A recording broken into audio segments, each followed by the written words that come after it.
जय जोहार, स्वागत है आप मन के न्यूज 36 छत्तीसगढ़ के आवाज में। मैं हूं आप मन के संग में नीरज। चला खबर ला देखबो विस्तार ले।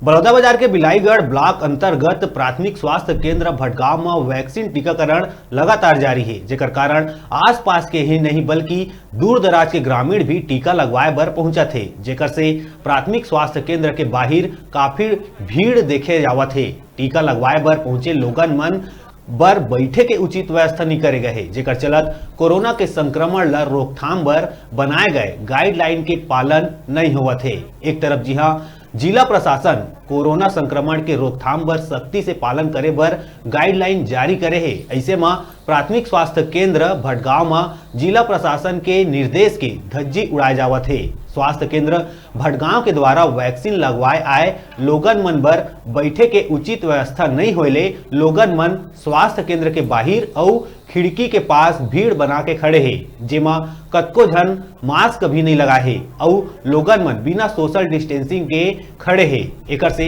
संक्रमण फैले के डर बने हैं, जिन गति ले बिलाईगढ़ ब्लॉक में संक्रमण बढ़त है। ऐसे में अधिकारी मन के जिम्मेदारी बनते कि आम जनता ला सख्ती से गाइडलाइन के पालन कराया जाए। दूसरा तरफ मौका में बिलाईगढ़ एसडीएम निरीक्षण करत भटगांव प्राथमिक स्वास्थ्य केंद्र पहुंची। जी हां, एसडीएम के मौजूदगी में ही भीड़ भाड़ के माहौल बने रही, लेकिन सख्ती अपनात कार्रवाई करे के बजाय नजरअंदाज करत नजर आई। ऐसे में कोरोना महामारी के संक्रमण ला रोके बर बनाए गए गाइडलाइन के पालन करना काखर जिम्मेदारी आए ए समस्या पर है।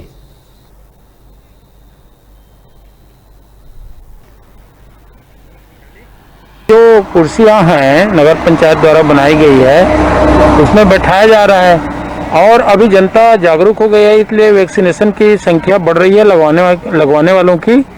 और हम लोग पूरी कोशिश कर रहे हैं कि अधिक से अधिक लोगों को वैक्सीनेशन हो। सर, कोरोना गाइडलाइन का जो चैन है उसको तोड़ने के लिए क्या गाइडलाइन जारी हुआ है? कोरोना गाइडलाइन को तोड़ने का जो पूर्व में गाइडलाइन था वही है, और लोगों से दूरी बना के रखें, मास्क का उपयोग करें, भीड़ भाड़ स्थान में न जाएं और माननीय कलेक्टर महोदय ने पूरे जिले में धारा 144 लगाए हैं, उसका हूबहू पालन करें और करवा रहे हैं हम लोग। पुलिस प्रशासन मेरे सामने में खड़े हैं, माननीय टीआई साहब रात्रे जी अभी मेरे समक्ष मौजूद हैं। टीआई रात्रे जी और मैं स्वयं एसडीएम पूरे क्षेत्र का आज दिन भर भ्रमण किए हैं और कर रहे हैं।